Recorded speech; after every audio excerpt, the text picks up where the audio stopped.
Distraction.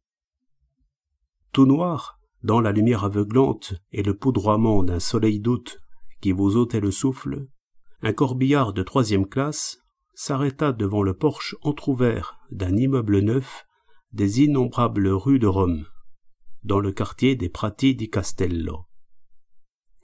Il pouvait être 3 heures de l'après-midi. Toutes ces maisons neuves, la plupart encore inoccupées, semblaient regarder ce corbillard de leurs fenêtres sans vitres. Faites depuis si peu de temps pour accueillir la vie, voilà qu'au contraire, elle voyait la mort qui venait chercher sa proie. Là, justement. Avant la vie, la mort. Il avançait lentement au pas, ce corbillard.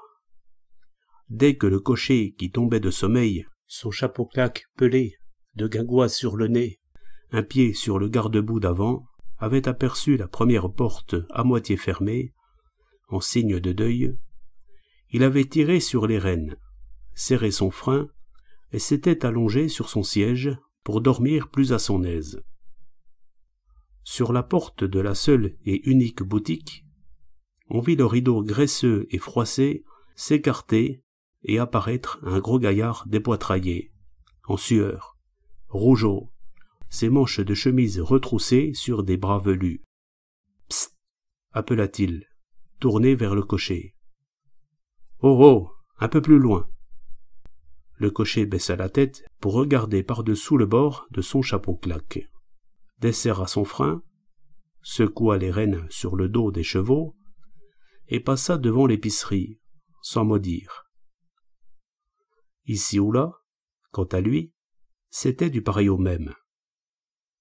Et il s'arrêta devant la porte à moitié fermée d'une maison un peu plus loin, puis se remit à dormir. « Bourrique !» grogna l'épicier en haussant les épaules. « Il ne s'aperçoit donc pas qu'à cette heure-ci, toutes les portes sont à demi fermées. Il doit être novice dans le métier. » Ce qu'il était, en vérité. Et ce métier ne lui plaisait pas du tout, à Scalabrino. Il avait été concierge, mais il s'était disputé avec tous les locataires, sans parler du propriétaire. Puis sacristain à San Rocco, et s'était disputé avec le curé. Il faisait encore le cocher de fiacre il y avait 3 jours à peine, et s'était encore disputé avec tous les patrons de remise. Ne trouvant rien de mieux à faire en cette maudite saison morte, il s'était placé dans une entreprise de pompes funèbres. Ici aussi, il se disputerait, il en était sûr, parce que les choses de travers, il ne pouvait pas les supporter. Et puis, il était malchanceux, voilà tout. Il suffisait de le regarder. La tête dans les épaules, les yeux en boule de loto, le teint jaunâtre, couleur de cire, et le nez enluminé. Pourquoi enluminé ? Pour qu'on le prenne pour un ivrogne, alors que le goût du vin, il ne le connaissait même pas. Pouah ! Il en avait par-dessus la tête de cette cochonne de vie. Et un jour ou l'autre, c'était avec l'eau du fleuve qu'il se disputerait une dernière fois, et bonsoir la compagnie. Pour l'heure, dévoré par les mouches et l'ennui, sous l'ardente flambée du soleil, en train d'attendre son premier chargement. Le mort.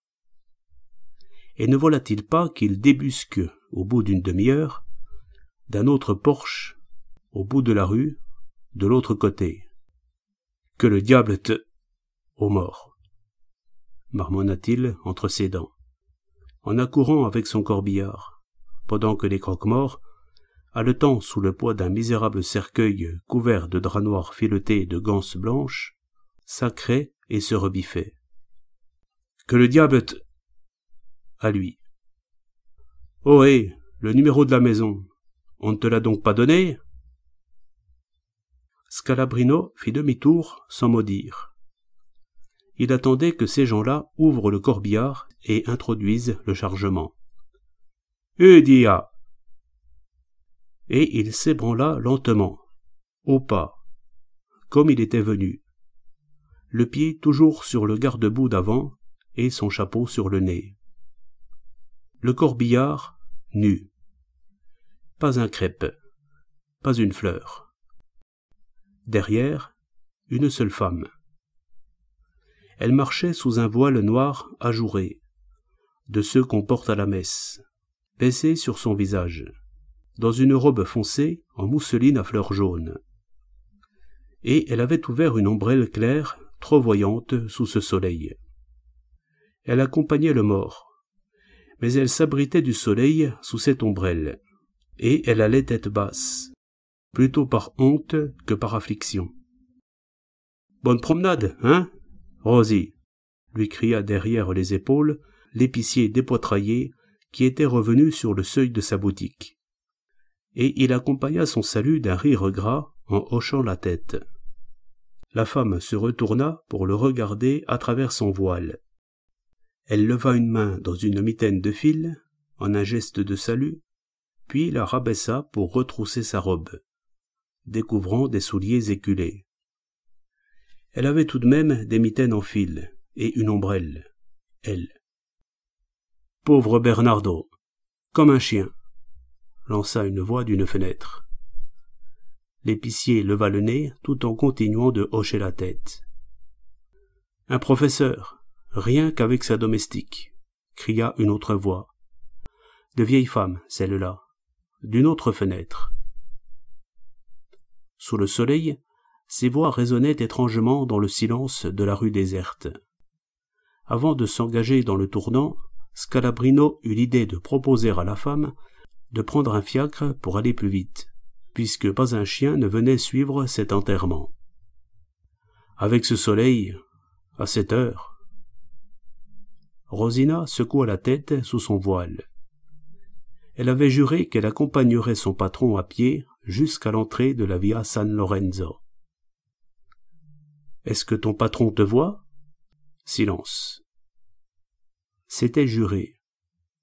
Le fiacre, en tout cas, elle le prendrait là-bas, jusqu'au cimetière. « Et si je te le paye ?» fit Scalabrino. Silence. C'était juré.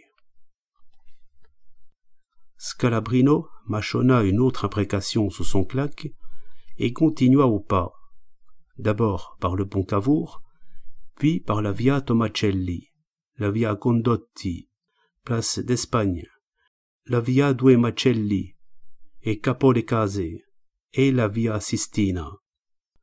Jusque-là, peu ou prou, il resta au guet, afin d'éviter les voitures, les trams et les automobiles, car personne ne lui céderait le pas, ne respecterait un enterrement pareil. Mais quand il eut traversé la place Barberini et qu'il s'engagea via San Nicolo da Tolentino, en pente raide, il reposa le pied sur le garde-boue, enfonça son chapeau sur le nez et se disposa de nouveau à dormir. Aussi bien, les chevaux connaissaient le chemin.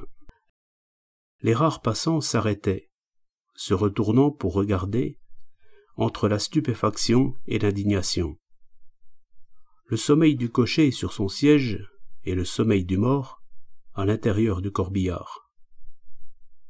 Celui du mort, froid et dans le noir, chaud et au soleil, celui du cocher. Et puis, cette unique femme à l'ombrelle claire derrière, au voile noir ramené sur le visage. Bref, à la vue de cet enterrement, dans son ensemble silencieux et muet, seul et seulé, à cette heure brûlante, les bras vous en tombaient. Était-ce une façon de s'en aller dans l'autre monde? Le jour, l'heure, la saison, quel choix? On aurait dit que ce mort avait dédaigné la mort et lui refusait la gravité requise. C'était irritant. Un peu plus, le cocher aurait eu raison de piquer son petit somme. Si Scalabrino, au moins, avait continué à dormir jusqu'à l'entrée de la Via San Lorenzo. Mais les chevaux, après la montée, au moment où ils tournaient dans la Via Volturno, jurèrent bon d'accélérer un peu le pas. Et Scalabrino se réveilla.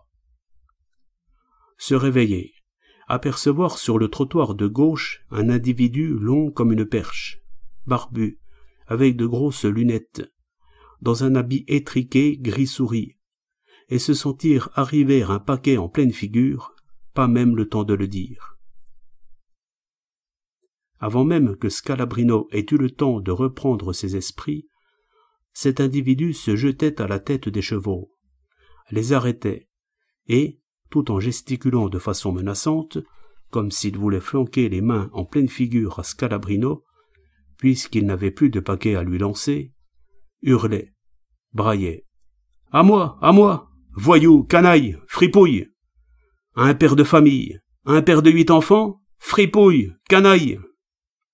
Les gens qui se trouvaient par là, les commerçants et leurs clients, accoururent s'attrouper autour du corbillard, et tous les locataires des maisons d'alentour se mirent aux fenêtres.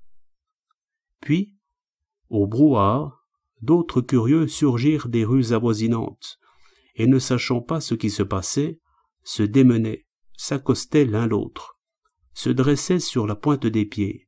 « Qu'est-ce qui se passe ?»« Il paraît que... on dit que... je ne sais pas. Il y a un mort ? Où ? Dans le corbillard ? Il est ? Qui donc est mort ? Il va y avoir une contravention. Le mort ? Le cocher ? Pourquoi ça ? Bah, il paraît que... on dit que... » Le monsieur en gris dégagandé continuait à brailler à côté de la vitrine d'un café, où on l'avait entraîné. Il réclamait le paquet qu'il avait flanqué à la figure du cocher, mais on n'arrivait pas à comprendre pourquoi il l'avait flanqué. Sur le corbillard, le cocher, cadavérique, ses yeux de myope froncés, remettait d'aplomb son chapeau claqué et répondait à l'agent qui, au milieu de la cohue et du tohu-bohu, prenait des notes sur un calepin. À la fin, le corbillard s'ébranla, fendant la foule qui lui livrait passage tout en vociférant. Mais quand on vit apparaître de nouveau, sous son ombrelle claire et son voile noir ramené sur son visage, cette seule et unique accompagnatrice, Motus. Seuls 1 ou 2 polissons se mirent à siffler. En somme, que s'était-il passé ? Rien. Une petite distraction. Scalabrino, cocher de fiacre jusqu'à l'avant-veille, abruti par le soleil, réveillé en sursaut, avait oublié qu'il se trouvait sur un corbillard. Il pensait se trouver encore sur le siège d'une voiture de place, et, habitué qu'il était depuis de si longues années à inviter les gens à monter, comme il voyait ce monsieur à tête de souris debout sur le trottoir, il l'avait invité du doigt. Et ce monsieur, pour un simple signe du doigt, tout se raffut.